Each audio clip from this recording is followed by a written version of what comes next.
Alam mo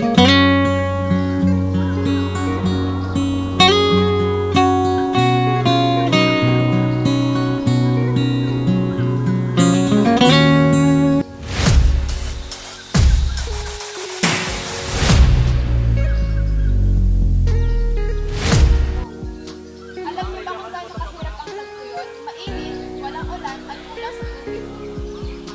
Oo nga eh, ang mga puno ay natutuyo. Pero may magagawa tayo para maging handa. Tara, samahan niyo kami para malaman ang dapat gawin bago, habang at pagkatapos ng pagtuyon. Ito yung damo. Empty container. Kakulangan sa tubig. Oops! Huwag magpanik dahil may magagawa tayo. Mga dapat gawin bago ang tagtuyot.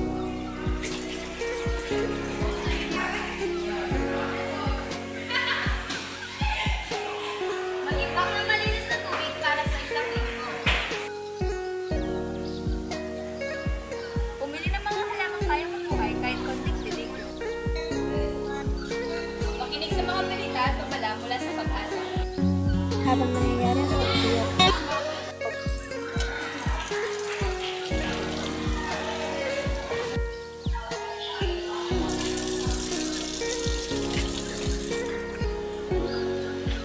Huwag kalimutan isa ka ito kapag ito hindi ginagamit.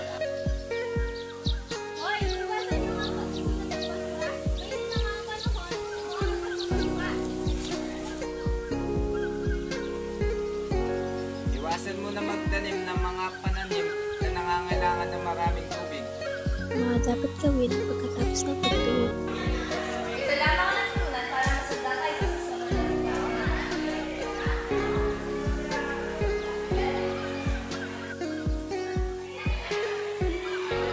Simulan ulit ang pagtatanim para bumalik ang sigla.